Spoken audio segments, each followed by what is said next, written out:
नमस्कार, उमास किचन मराठीमध्ये तुमचं स्वागत आहे. तर आज आपण बनवणार आहोत गुळपोळी. तर हिवाळ्यामध्ये हमखास बनवली जाणारी म्हणजे ही गुळपोळी संक्रांतीच्या वेळेस बनवली जाते आणि अशी खाण्यासाठी बनवली जाते किंवा प्रवासाला जाताना 8-8 दिवस राहते ही त्याला काही होत नाही. मस्त अशी खुसखुशीत अशी गुळपोळी आज आपल्याला बनवायची. तर त्यासाठी काय काय साहित्य ते बघूया. तर इथं लागणार आहे आपलं गव्हाचं पीठ. 1.5 वाटी गव्हाचं पीठ घेतलेलं आहे मी इथं. साधं आपलं रोजच्या वापरातलं. बेसन पीठ आहे, 4 चमचे बेसन पीठ आहे, ते लागणार आहे आपल्याला. तीळ आहेत, गुळपोळी म्हटल्यावर हे बघा, तिळगुळाची पोळी म्हटलं तरी चालेल, तिळगुळ पोळी. इथं तीळ आहेत पांढरे, बघा इथं बारकी छोटी वाटी भरून घेतलेले आहेत मी. त्याच्या अर्ध मी शेंगदाण्याचं कूट घेतलेलं आहे. तुम्ही भाजलेले शेंगदाणे सुद्धा घेऊ शकता. तर मी शेंगदाण्याचं कूट होतं तर मी शेंगदाण्याचं कूटच वापरणार आहे. शिवाय इथं तुम्ही खोबरं सुद्धा घालू शकता, पण मी खोबरं नाही वापरणार आहे. गुळ आहे, जेवढे तीळ आहेत तेवढंच मी गुळ कापून घेतलेलं आहे बघा. इथं तुम्हाला तुमच्या आवडीनं कमी जास्त तुम्ही गुळ करू शकता. चला, तर ह्याशिवाय आपल्याला याच्यामध्ये मोहन घालायचे आणि तेही कडकडीत तेलच. तर आता ही 1.5 वाटी आपल्याला आपण गव्हाचं पीठ घेतलेलं आहे आणि 2 चमचे त्याच्यामध्ये आपण बेसन पीठ घालायचं. तर त्यासाठी बघा, पिठलीमध्ये असतो ना 1 चमचा मोठा, तेवढं आपण तेल घालायचं किंवा मग असा भाजीवाड्याचा चमचा असतो ना, टेबल स्पून म्हटलं जातं, तो चमचा 1 भरून आपण तेल घालायचं. कडकडीत गरम करून घ्यायचं त्याला. तर बघा इथं पीठ आपण आहे ते चाळून घेणार आहे.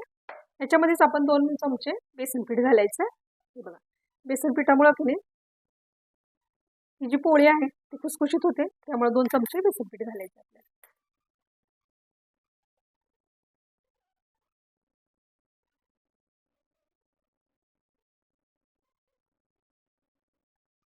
आणखी 1 चमचा घालूया आपण बेसन पीठ. 3 चमचे आपण बेसन पीठ घातलेले आणि तेल आपण कडवण्यासाठी ठेवलेले तिकडे.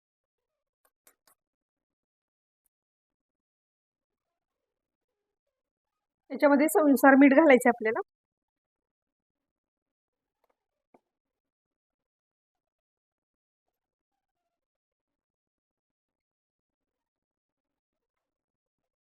तेल गरम झालेलं आहे, तेल घालायचं.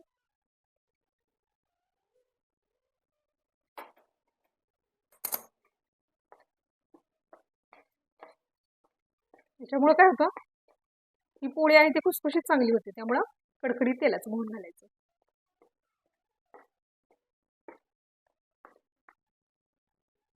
तेल आहे ते सगळ्या पिठाला चांगलं चोळून घ्यायचंय आपल्याला. तेल जर कळत नसेल किती घालायचे तर आपण छोटे पोह्याचे चमचे असतात ना, 3 चमचे घालायचं. आणि आता हे पीठ आहे ना आपल्याला, आपण जसं चपातीचं पीठ मळतो तसंच मळायचं, पण थोडंसं घट्टसर मळून घ्यायचं. चपातीच्या पिठापेक्षा थोडंसं घट्टसर मळायचं आपल्याला. थोडं थोडं पाणी घालत तसंच मळायचं.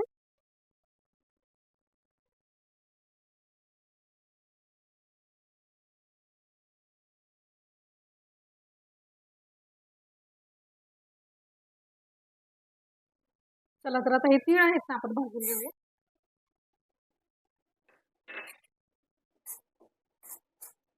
पॅन गरम आहे आणि गॅस बारीक केलेला आहे.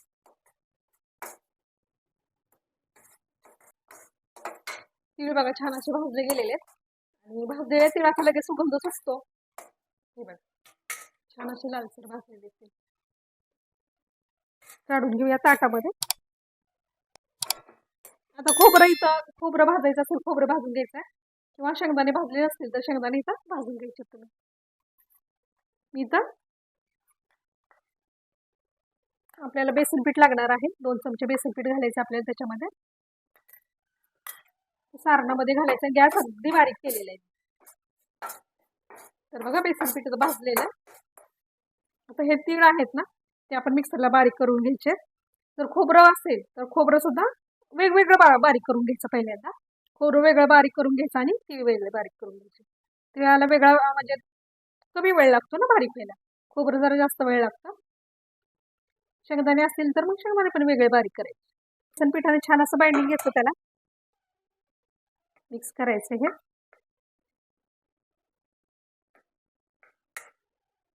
आता आपल्याला पुन्हा एकदा बारीक करायचं, पण हे गुळाबरोबर बारीक करायचं.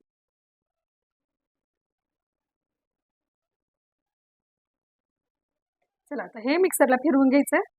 चालू बंद करत मिक्सर असं फिरवून घ्यायचं. खूप असं बारीक अगदी तेल सुटेपर्यंत आणि गुळाला पाणी सुटेपर्यंत अगदी फिरवायचं नाही, अगदी चिकट गोळा.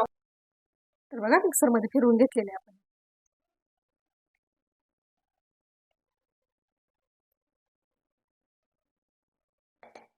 मिश्रण बघा कोरडं आहे, चिकट झालेलं आहे. मिक्सर थोडासा चालू बंद केला की नाही असं कोरडं होतं मिश्रण. याच्यामध्ये आपण गोडाला मीठ घालतो ना, तेवढंच किंचितचं मीठ घालायचं. जायफळ आणि वेलचीची पावडर घालायची.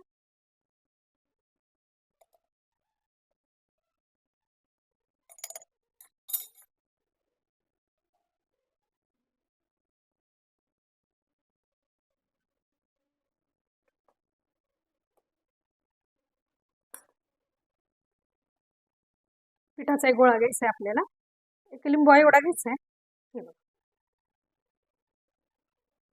गुळपोळी आहे ती जाडसर करायची नाही आपल्याला, पातळसर करायची. म्हणजे पातळ म्हणजे अगदी चपातीच्या पेक्षा आपण पातळ लाटायची. त्यामुळे काय होतं, खुसखुशीत व्हायला मदत होते. मग जाड लाटली तर ती मऊ पडणार. ह्याची आपण वाटी जशी करतो ना पुरण भरण्यासाठी, तशीच वाटी करून घ्यायची. तुम्हाला अशी वाटी करता येत नसेल ना, तर पुरीसारखं लाटा आणि त्याच्यामध्ये जरी सारण भरलं तरी चालेल. तिळाचं आणि शेंगदाण्याचं वगैरे गुळाचं. हे बघा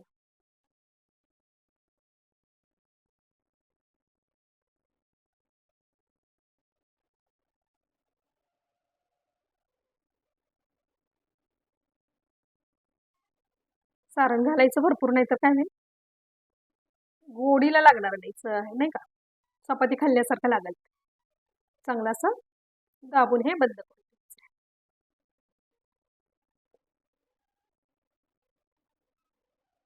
तर ह्याच्या आधी आपली शेंगदाण्याचा महाद्या आणि बाजरीची भाकरी ही रेसिपी आली होती. खूप छान चालली आहे रेसिपी आपली, ती नक्की बघा. पण त्याच्यावरती इतक्या वाईट कमेंट दिलेल्या आहेत काही जणींनी, आपल्याच मैत्रिणी आहेत त्या. आणि बघा हे जास्तीचं पीठ आहे ना, वरतीच काढून टाकायचं. हे तोंड आहे त्याचं बंद करून घेतलेलं. तर इतक्या वाईट आपल्याला कमेंट केलेल्या आहेत ना त्यांनी, खरंच वाईट वाटलं की कोणीतरी काही करण्याचा जरा प्रयत्न करतोय, पण ह्या आपल्याच बहिणी बघा आपले आपले पाय ओढतायत.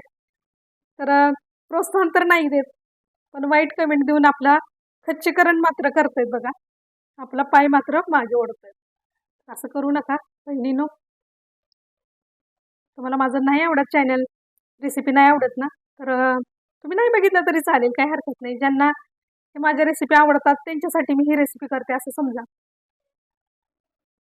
पीठ घेतलेलं मी जरासं.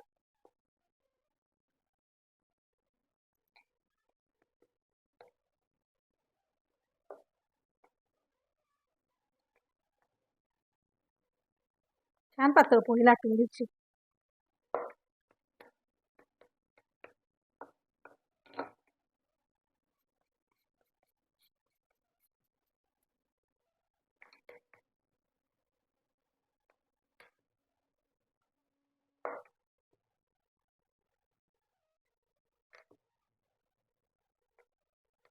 चांगल्या कमेंट करा, एखाद्याला प्रोत्साहित करा, नाही का.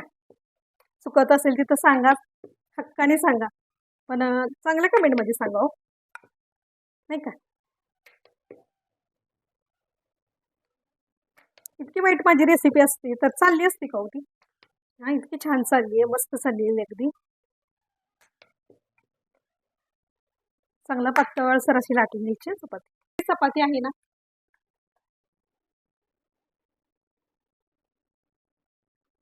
आपली पोळी भाजते तोपर्यंत आपण दुसरी गुळ पोळी आहे ती करायला घेते मी.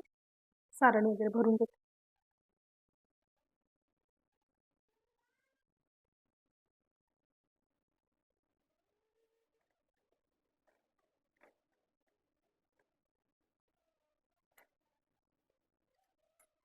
तेल सोडायचं.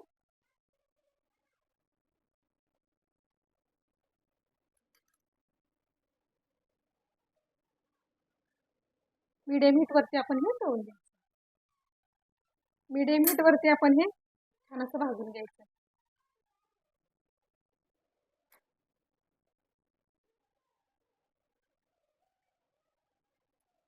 चपातीसारखं नाही फुगणार आहे, हे गुळाचा पदार्थ आहे ना, आणि आपण खुसखुशीत करतोय ना.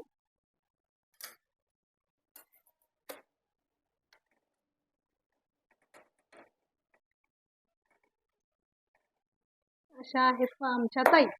तर असं करू नका ताईड्यांनो. छान छान कमेंट करा मला आणि सपोर्ट करा असं मी म्हणेन. तुमच्यावर रागवणार नाही, पण तुम्हाला जे सांगायचं ते चांगल्या शब्दात सांगा मला. हे बघा, अशी पोळी छान अशी भाजून घ्यायची लालसर अशी. आणि ही पोळी ना एकावरती एक ठेवायची नाही बरं का, पसरून ठेवायच्या म्हणजे त्या खुसखुशीत होणार. एकावरती एक ठेवल्या ना तर ते वाफेने काय होती, मऊ पडते. गॅस मी अगदी बारीक केलेला आहे. चला काढून घेऊया.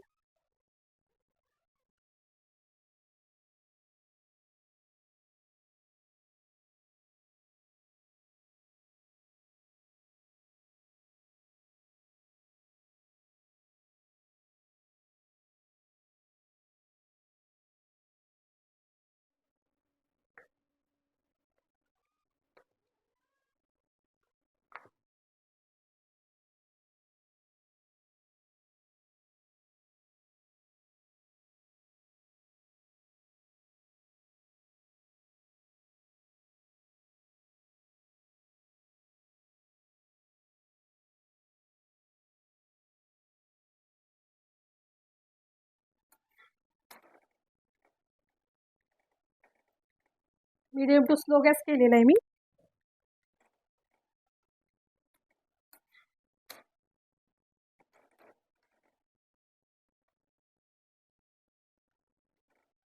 तर बघा किती छान पोळी तयार झालेली आहे आपली. दुसरी अजून गरमच आहे, आता आपण काढलेली मस्त खुसखुशीत झालेली.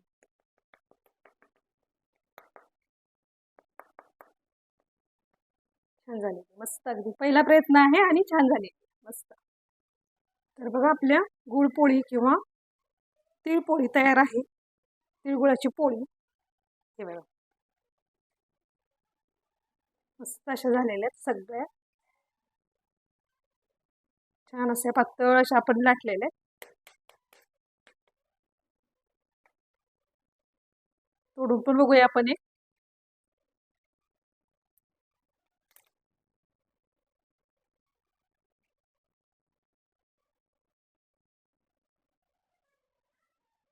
हे बघा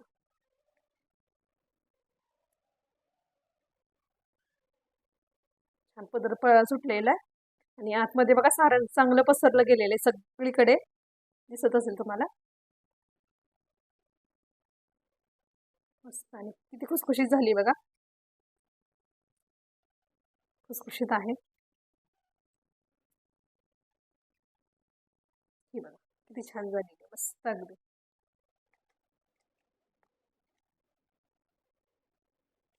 कशी वाटली रेसिपी नक्की सांगा. आवडली का ते सांगा. आवडली असेल तर पडदेशी लाईक करून टाका आणि मला मराठी बोलता आलं का ते पण सांगा. बरीच कंप्लीट होती, तर नक्कीच मी त्या पण चुका सुधारण्याचा प्रयत्न करेन. तर आवडली असेल रेसिपी तर लाईक करून टाका आणि नवीन असं चॅनलवरती सबस्क्राईब करा आणि आपल्या ज्या रेसिपी आहेत त्या तुमच्या मित्रमंडळींबरोबर शेअर नक्की करा. तर भेटूया पुन्हा अशीच एक नवीन रेसिपी घेऊन पुढच्या व्हिडिओमध्ये. तर आता बघा ह्याचं जर सारण शिल्लक राहिलं आहे ना तर त्याचं का नाही तुम्ही त्याच्या करंज्या किंवा मोदक असतात ना, मोदक असं करू शकता. बघा ते सारण भरून छान तळायचं, छान मस्त अगदी आमच्याही लहानपणी करायचे बघा, ते हावरीच्या करंज्या वगैरे करायचे. तर ते पण छान लागतात बघा जर सारण शिल्लक राहिले तर. मग काय करायचं तर ते तुम्ही नक्कीच करू शकता.